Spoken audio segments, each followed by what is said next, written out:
Today I was talking at home, and we were discussing an event involving someone we love very much, a difficulty, a suffering they went through, a loss. And I was just talking about how important it is, how much of a difference it makes in our lives even when we're suffering, even when we are hurt by events, don't allow the victim mentality to take root within us. Because the victim mentality, the one that conditions us, to think, oh, poor me, I didn't deserve what happened to me. That spirit, it's very diabolical within us because it breaks our capacity for recovery. Every time I think life has been unfair to me, every time I think life owes me something, I naturally paralyze my strengths and anything that could lead me forward. And sometimes we are very cruel to ourselves like that. We feed for years and years and years without realizing that we are feeding this victim spirit. Life owes us nothing. No. Life is always beautiful if we perceive it as such. If we're willing to cast our eyes on what still remains. Okay, we lost. And what can we do to recover even a little more than what we lost?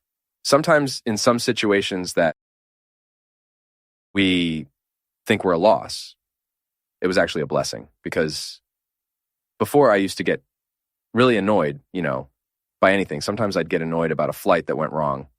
Not today. I've been trying to replace the logic of what annoyed me with this. So okay, it didn't happen because I wasn't supposed to go. So I'll make the most of this moment I have here and see what good I can extract from it.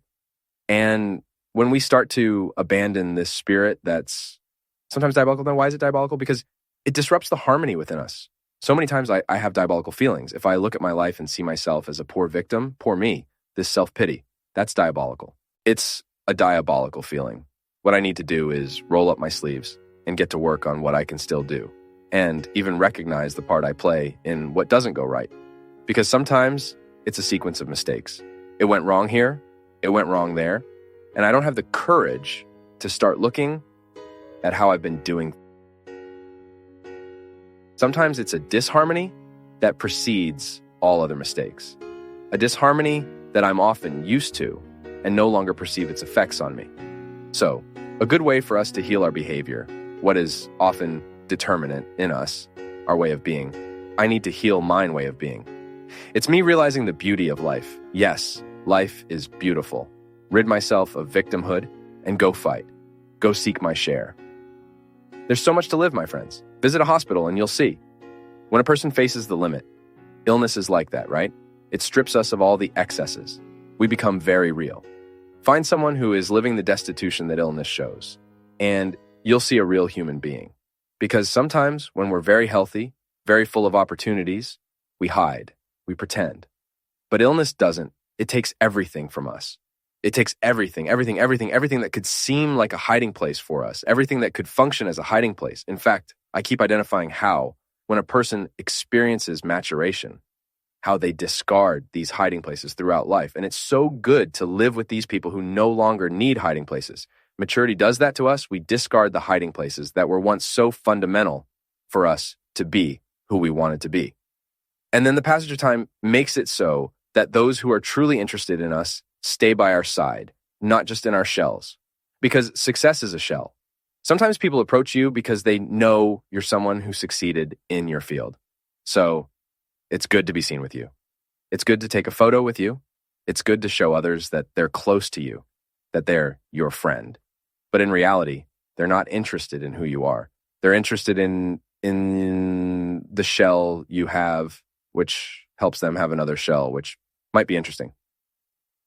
Today, we live in this time where we demonstrate ourselves so much, show ourselves so much. This can become a neurosis because you end up seeking people not to truly meet them, but to feed your need to document and have material to post later. So when we meet and don't feel the need to publicize what we've experienced, it's because we truly appreciate what we've experienced. I'm not saying publishing is a problem. I'm saying that often, in the excess of publication, we're hiding our need to instrumentalize the other, to just enjoy the shell that is the other. Success is an example. But money, too.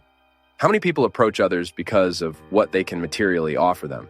which is also nonsense because it could be the most comfortable situation in the world. Personally, I can't stand it if my soul isn't feeling good. Oh, that boat is wonderful. We're going to spend a week there. God forbid a wonderful boat with people we don't identify with.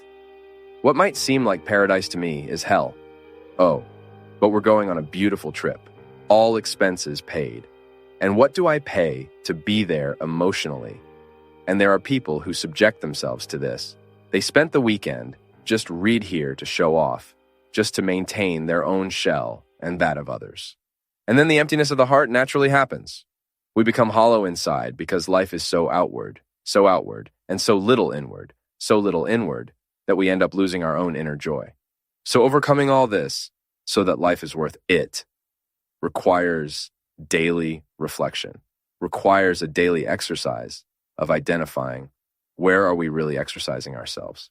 I'm talking about myself too, of course, but I'm sure you, in different instances, experience the same conflict I do. You also notice the social hollowness, the anthropological hollowness all around you, or even within you, because that has been a characteristic of our time. We are increasingly empty. We are disinclined towards content. We are very fond of brief speeches. And with that, we are causing a terrible human loss. We're empty, we're foolish, we're superficial, we're trivial. And this triviality, this superficiality, has caused a terrible social loss. And that's why we need to keep emphasizing this. If we don't change the way we educate our children, instilling values in them from an early age, we shouldn't expect change. If I skip the toll booth to avoid paying, and if I'm enjoying it like everyone else who pays, I have no right to open my mouth to talk about corruption in Brasilia. If I'm not honest in my working relationship with my employee, if I deprive him of his rights, if I'm not fair to those who work with me in compensation, I have no right to speak. Of the thieves who loot stores, who feel entitled to break everything. So it's a chain. I don't want to be left out of this reflection. You know why?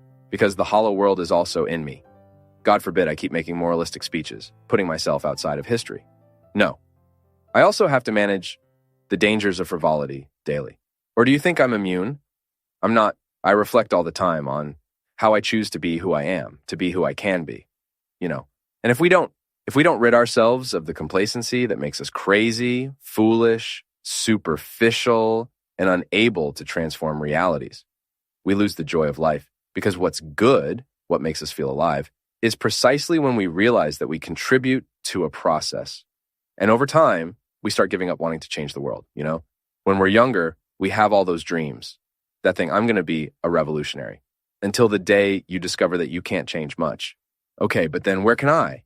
And you start acting in the space that suits you. For example, by pulling people out of this victim mentality, I can't maintain the victims. That poor person, eternally pitiful, who doesn't even want to work, who we have to carry on our backs forever. I'm not obligated. Oh, but Father, what about charity? Charity, my daughter, is opening the eyes of the other so that they go get their share. Sometimes charity is putting the other in their place. Enough. I'm not your automatic debit. How many of us within our homes represent this? We stopped being people a long time ago. The other only sees us as an automatic debit. There's nothing crueler than that. You even lose the pleasure of helping because the other only sees you as an ATM where they go, enter a PIN, and take what they want from you. Sometimes we maintain these relationships because we lack the courage to break the victimhood that is within us, that is in the other. I learned a lot of this from life. Sometimes the victim is maintained by me, who insist on helping, and don't realize that sometimes the best way to help is to wake them up, say no once in a while, so that they start living again. This life is too beautiful to be wasted with dishonesty, or for me to be forever a poor victim, always justified by the difficult past I had. There are so many stories inside me that would give me the right to say, wow, come on, Father Fabio, Poor thing. What a difficult life. No, I don't want that. No. What I want is to recruit daily what life can offer me, even if it's just a little thread. I'll hold on to it. Life I want to conquer through hard work, because I already have God's grace.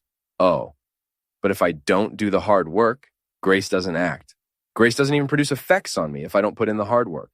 That's how it works. Want an easy life? Sit on a coconut pudding.